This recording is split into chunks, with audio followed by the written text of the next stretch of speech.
Bonjour à tout le monde, j'espère que ça va très bien. Ce matin, je suis très content parce que aujourd'hui, j'ai quelqu'un juste à côté de moi que je ne vais pas encore vous présenter. Ok, je vais essayer de vous donner quelques indices et vous allez essayer d'imaginer la personne dans votre tête. Premier indice, c'est que il est beaucoup trop talentueux pour le Togo. Je comprends pas. C'est que le Togo a beaucoup de chance de l'avoir. Deuxième indice très simple, c'est qu'il est un slammer. L'un des meilleurs slammers de sa génération.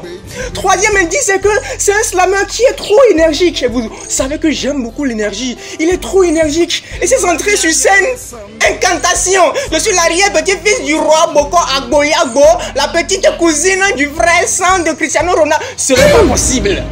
Quatrième indice, il était en Belgique très récemment. C'est vrai, il a voulu fuir pour rester dans le pays, mais Dieu merci, les policiers belges l'ont arrêté, il est revenu au pays. Et je rends grâce à Dieu pour ça parce que si le Togo perd un talent comme ça, qu'est-ce que nous allons devenir? Qu'est-ce que le slam togolais va devenir? Dibé, il y a joie, il y a joie, il y a joie. Alors Dibé, il y a ti. Le roi Boko est avec nous sur le plateau de Showbiz.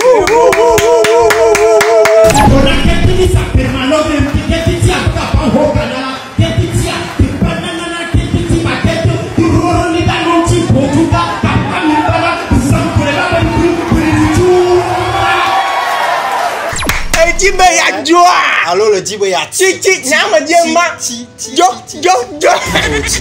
Matia onyama sebe ke ni soa reba shire gonta mame shire gonta mame ya ti drame akpore ke ngoyi na le drame do fleto nyao ye jo ko jini bra ura shia le roi Boko, bienvenue. Merci. On est très content de t'avoir ici. C'est un plaisir. Franchement, je salue les internautes, les fidèles, je dirais téléspectateurs. Ouais, c'est ça. Oui. Les fans de cette émission. Les fans de cette émission. Je vous suis et je vous dis bonjour. Franchement, moi, je vais m'excuser auprès des internautes parce que moi, je suis un fan. Et ils vont peut-être sentir un esprit de fanatisme dans l'émission tout à l'heure. Alors, le roi Boko, oui. Premièrement, on parle de la Belgique. Oui. De la Belgique, voilà. Comment ça s'est passé? Lorsque j'étais en Belgique, c'était pour représenter le Togo à la Coupe du Monde, donc de slam, poésie. Et ça s'est bien passé dans l'ensemble. L'objectif, c'était de ramener la coupe. Mais bon, ça n'a pas été le cas. Mais quand même...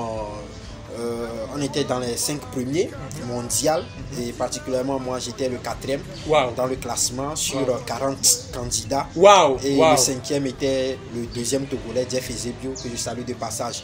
Donc je dirais que notre participation à cette Coupe du Monde n'a pas été vaine et n'a pas été fortuite. C'était un moment de partage. Vous n'êtes pas rentré à la maison bredouille? Non. Vous avez beaucoup appris aussi? On a reçu même une médaille chacun. Donc c'était une expérience. C'était également le moment de côtoyer d'autres slammers, de se frotter à eux pour voir également ce qu'ils font dans leur pays. Est-ce que tu vois réellement? Ouais, parce que c'était les 5 continents qui étaient représentés. Du coup, on a vu que le Togo n'est pas des moindres. Le Togo a prouvé ce qu'il avait. Et donc, alors, le roi Boko, une petite question. Comment tu atterris dans le slam? Une réponse brève. Je sais que ce genre de questions, franchement, voilà, ça sera l'historique que je dois faire. Mais il faut dire que j'ai atterri dans le slam lorsque j'ai remarqué que je suis atterri. Ça veut dire qu'en réalité, l'homme même ne savait pas qu'il était déjà dans le slam. Et tout est parti de l'amour pour la poésie et surtout avec le preuve de commentaires composés qu'on faisait au lycée. Et donc c'est là que l'amour pour la poésie était venu et tout. Et donc moi j'aimais réciter et tout, que ce soit en allemand ou en français, surtout parce que j'étais dans un club d'allemand à l'époque. Mais il s'est fait que j'ai été choisi pour faire une déclamation de poèmes en allemand à l'Institut Goethe. Et c'était en 2011-2010 je pense. Et c'est là, bon, j'ai eu des retours, bon, c'était bien. Donc, après j'ai découvert Louis Poète, qui est un slammer à travers son titre. Lettre du siècle. Donc c'est là j'ai vu que il y a donc quelque chose, comme ça qui permet donc pouvoir embrasser. Donc c'est de là que c'est parti. Ouais, c'est de là que c'est parti. T'es modèle dans le slam? Ouais, je viens de citer un, Will Poète, oui. Que je respecte beaucoup. Et l'autre, c'est... Lui, c'est pas un slammer par essence, oui. ou je dirais par définition, oui. pour lui-même. Mais pour moi, c'est un slammer. Je vais parler de Kerry James. D'accord. Qui se définit comme un rappeur. Voilà. Mais pour moi, c'est un slammer par essence, en voyant ses textes et tout, et la profondeur de sa prestance. Donc, tu suis Grand Corps Malade? Oui, je suis Grand Corps Malade également. Okay. Lui, c'est l'un de ceux qui ont fait réellement la promotion du slam dans les pays francophones.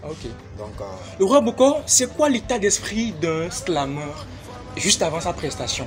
Parce que moi, nous, pour les humoristes, c'est vrai que c'est aussi compliqué, hein. Il faut écrire un texte et tout. Mais pour les slammers, moi je vous crains en fait, parce que je me dis que c'est vrai que ça vous arrive aussi, des fois vous oubliez certaines parties de vos textes, mais comment est-ce qu'un bon slammer peut anticiper ça, et comment est-ce qu'en pleine action un bon slammer peut surmonter ça? Il faut dire que c'est quand ça devient ton métier, tu es obligé donc de t'adapter et de pouvoir anticiper sur ces événements qui peuvent arriver. Et donc aucun bon slammer ne peut dire qu'il n'a jamais oublié son texte sur scène, ou qu'il n'a jamais eu de trac en montant sur scène. Donc ça arrive à tout le monde. Mais déjà, quand tu sais que tu possèdes ce que tu fais, quand tu sais que tu as la maîtrise de ce que tu fais, tu sais que tu as déjà préparé d'avance ton texte et que tu as possédé le texte, et ça te donne une confiance. Et quand tu montes sur scène, dans les premières secondes, tu finis avec ça. D'accord. Roi Boko, tes actualités? Actualité, bon, en ce moment, c'est déjà, je sais pas à quel moment l'émission sera diffusée, mais déjà, il faut savoir que je suis sur Bissap Slam. C'est une scène ouverte qui se déroule chaque deuxième vendredi du mois. Donc, depuis mon retour, donc c'est, disons officiellement, c'est la première scène, et c'est précédé donc d'un atelier d'écriture. Donc ça sera plus un partage d'expérience avec les jeunes frères du slam. Donc ceux qui veulent et ceux qui participent peuvent passer. C'est à la Casa Italiana chaque deuxième vendredi du mois, donc ce vendredi 11 novembre. Donc ça sera à la Casa Italiana à partir de 17h. Donc outre ça, j'ai également une prestation, donc je serai sur le spectacle du grand show Calbas Challenge sur la scène Bella Bello le 19 novembre. Donc ça sera publié avant. Voilà, donc ça sera de l'autre côté de l'université de Lomé. Donc à part ça, c'est également ma nomination au Mali pour mon clip Les larmes du clitoris. Donc ça a été nominé dans la catégorie meilleur clip. Donc du côté du Mali, et c'est en décembre. Donc en termes d'actualité, voilà. Et ce qui va sortir après, c'est un titre clippé. Et ça, je ne lève pas pour le moment le voile sur le titre. Du coup, le Roi Boko, dernière question. Ta particularité, parmi les slammers, tu as une certaine particularité. Moi, je viens de le dire déjà, l'entrée sur scène, et après, l'énergie que tu dégages quand tu es sur scène. En vrai, c'est le seul concept que vous devez retenir, c'est que je suis un slammer béton. D'accord. Ah ok, béton. Béton, c'est ça traduit. Béton, c'est l'énergie. Béton, c'est le pilier. Béton, ce sont des poutres en fait qui résistent à ce qu'on peut appeler épreuve, à ce qu'on peut appeler adversité, à ce qu'on peut appeler tout ce qui est